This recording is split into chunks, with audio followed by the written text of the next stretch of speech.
Perkembangan industri fintech di tanah air kini terbilang pesat dan diminati masyarakat.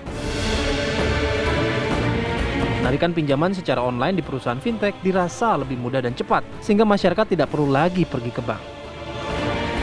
Bayangkan saja, hanya dalam waktu kurang dari 24 jam, masyarakat dapat dengan mudah mencairkan dana. Namun di balik kemudahan yang ditawarkan, pinjaman online atau pinjol menawarkan bunga yang lebih tinggi dibandingkan pinjaman biasa. Seperti di Tangerang, Banten, seorang nasabah pinjol mengalami intimidasi dan hal-hal yang kurang menyenangkan. Selain itu, pinjol yang disetujui akan dikenakan bunga di atas 30% dengan jangka waktu pengembalian hanya 2 minggu. Banyaknya kasus serupa membuat pihak kepolisian bertindak atas kasus pinjaman online ini.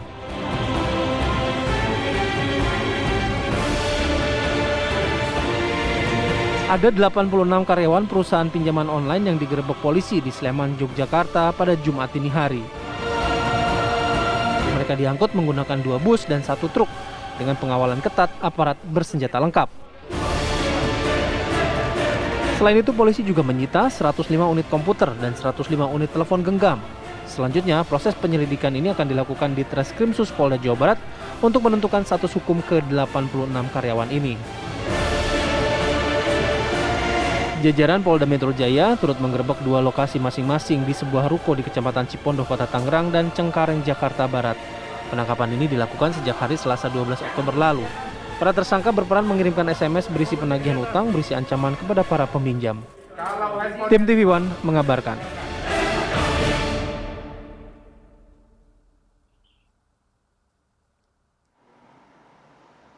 Ya, tidak hanya disoroti oleh Presiden Joko Widodo karena memang meresahkan, tapi warga juga merasa ini cukup meresahkan, Vi, karena korbannya juga cukup banyak. Saya ingin bacakan pantun dulu, 1 boleh ya? Boleh, 2 juga boleh. 3 lah. 3 lah. Nego. Ini ada dari Ashari_Pamenang.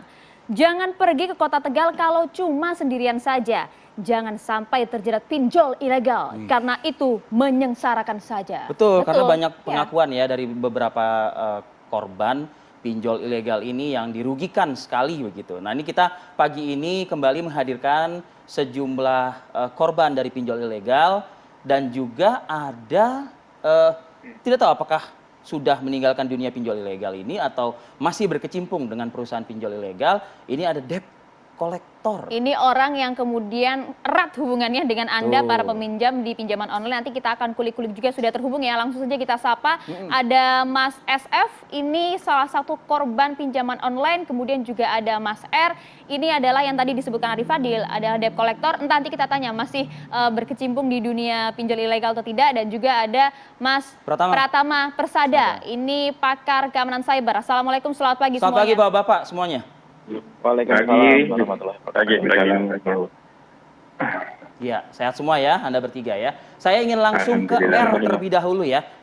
Kami menyebut R ini, kami inisialkan nama yang bersangkutan. Saya ingin tanya dulu, R, Anda masih berkecimpung di usaha pinjol ilegal ini sampai detik ini? Oh, kalau dipinjol udah enggak. Udah enggak, cuma debt kolektor. Iya, cuma di debt kolektor motor. Sekarang beralihnya debt kolektor motor. Berapa lama Anda bergabung di perusahaan pinjol ilegal, R? Ya, cukup lama. Sekitar sampai hampir 5 tahun. Hampir 5 tahun. Anda sebagai debt kolektor juga? Debt kolektor, cuma yang bagian terjun langsung ke lapangan. Oh, jadi memang ada juga yang terjun langsung ke lapangan. Bisa Anda ceritakan tidak apa yang Anda lakukan pada saat bekerja di pinjol tersebut? Ya, kalau terjun ke lapangan itu seperti halnya penagihan-penagihan lain sama aja, ya kan? Cara penagihannya pun sama. Ya, intinya kita secara baik-baik kan persuasif kan gitu. Gimana caranya nasabah itu bayar kan gitu, Pak. Mas R, perlu diperjelas juga pada saat Anda berada di pinjol ini termasuk pinjol yang tergolong ilegal atau legal? Ilegal ada, yang legalnya pun ada. Sebagai karyawan Anda bisa membedakan yang ilegal dan legal seperti apa ya? Sebagai karyawan? Iya, yang ilegal itu artinya kan kita eksternal, ya kan? Eksternal itu jadi sebetulnya kita masuknya tuh ke PT, Pak. PT, Oke. jadi bukan. Oke. Jadi saya ini hanya eksternal gitu. Saya ada punya data penagihan, sekian nasabah kan gitu. Tagih bagaimana caranya, Iya. dengan cara apapun juga kan gitu. Karena kita nggak ada gaji hitungannya, hanya komisi aja. Dari setiap yang ditagih berapa persen, Mas R? Tergantung dari hasil kita pendapatan per bulan. Jadi semakin besar kita nominal kita dapat, ya persentasenya akan semakin tinggi. Berawal Kisarannya dari biasanya yang Contoh, Anda contoh, dapatkan? contoh yang pernah Anda dapat mungkin. contoh misalnya hanya dapat penagihan 10 juta nih dalam 1 bulan. Ya dikalinya 15% gitu. Lalu sampai 20 ke atas ya sampai 25%, Pak. Istilah debt collector, pinjol ilegal ini kan melekat sekali di stigma masyarakat dengan yang namanya intimidasi. Ancaman, Nah, kekerasan. jadi apakah memang benar adanya atau Anda mungkin pernah melakukan hal serupa juga seperti berteriak lalu mencoret rumahnya, bayar hutang begitu atau Mengancam juga. membuat malu di hadapan masyarakat tetangga-tetangganya begitu, Mas R. Pengalaman lah, Mas R. Kalau pengalaman saya pribadi, kalau sampai sejauh itu kita mencoret rumah atau gimana, enggak. Cuma kalau seandainya kita nagih sama nasabah itu, emosi ada. Karena pertama kita jauh-jauh untuk datangin rumah dia kan berkali-kali nggak ketemu. Kan gitu. Pas saat ketemu dia ada janji sama kita, ternyata dia ingkari kan gitu. Ya kita hanya marah aja. Ya kalau untuk teriak ya sewajarnya aja sih Pak, kalau di lapangan sih. Iya. Dengan apa ibaratnya dengan intimidasi suara, tatapan wajah yang seperti itulah ya Mas R ya kurang lebih ya. Karena kita kesel gitu, cari alamat itu kan sulit ya kan. Pas saat ketemu ya kan kita negosiasi nasabahnya ternyata memang tidak ada niat untuk bayar kan begitu. Mas R, Padahal untuk Anda punya kantor sendiri nggak? Maksudnya kantor pinjolnya Anda pernah nggak masuk ke dalamnya? Kantor, kalau itu enggak, Mas. Artinya Anda emang nggak pernah berurusan dengan kantornya ya berarti ya? Kalau yang apa namanya yang legal pernah, kalau yang ilegal pernah. Jadi Nah, kita hanya lepas boleh nggak aja saya minta keterangan dari Mas R? Kita kan kemarin kan Mas R tentu juga udah melihat lah ada visual yang digerebek oleh jajaran kepolisian khususnya Polda Metro Jaya. Itu kan katanya kan ada berlantai-lantai itu rukonya. Lalu juga ada masing-masing bagian, ada yang men-screening data, ada yang bagian collection dan lain sebagainya. Anda pernah duduk di lokasi kantor seperti itu? Oh, nggak pernah, Pak. Kita beda. Saya bagian di lapangan aja. Bagian di lapangan. Tapi Anda memahami nggak seluk-beluk perkantoran pinjol yang sebagaimana digerebek oleh, nah seperti ini nih yang ada di layar kaca kita nih.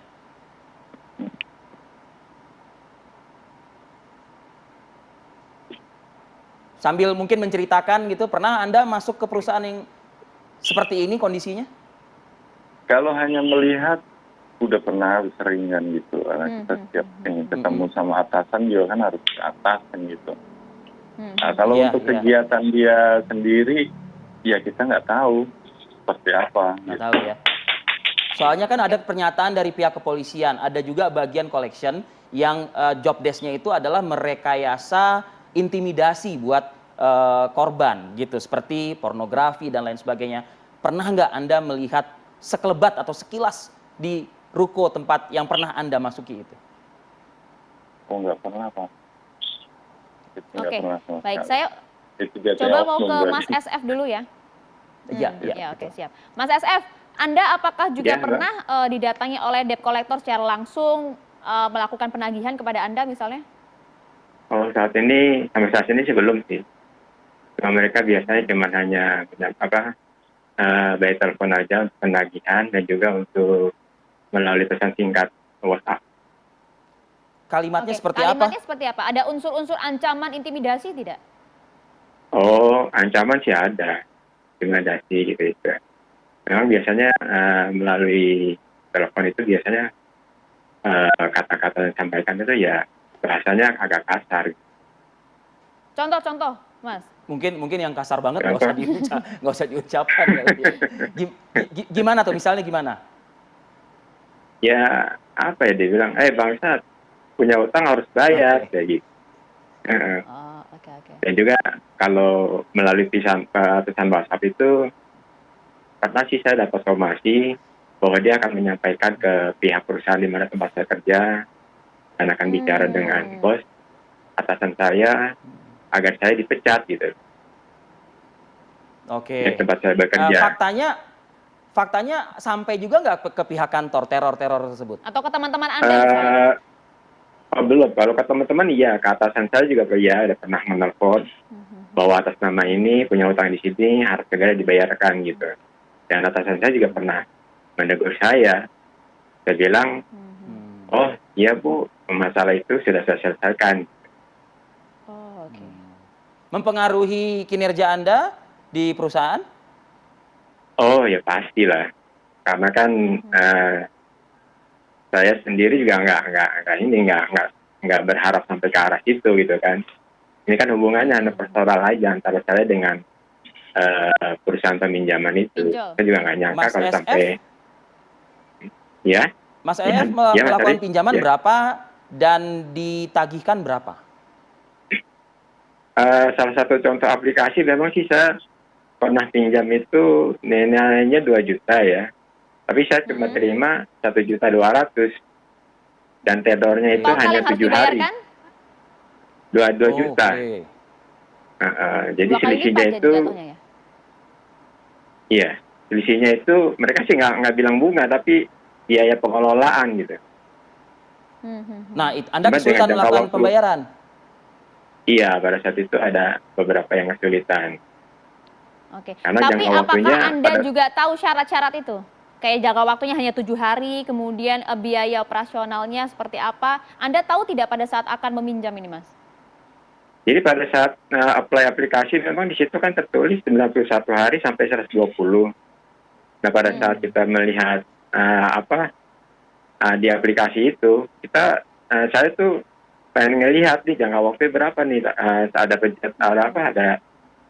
ada aplikasi yang harus saya setujui. Pada saat muncul itu udah langsung angka nominal dan tempo 7 hari. Baik. Jadi pada saat menekan tombol itu, sebenarnya saya cuma hanya mau melihat, tapi ternyata di aplikasi itu sudah dianggap sebagai persetujuan gitu. Wow. Dan memang dadanya sih saya Jebakan. terima. Jebakan Batman. Bukan Batman ya, Iya, gitu ya. itu. Iya. Oke, Mas SF, nanti akan kita gali juga dan saya juga ingin dengarkan pernyataan dari Mas Pratama Persada, tapi usai jeda ya, sesaat lagi di Apa Kabar Indonesia Pagi.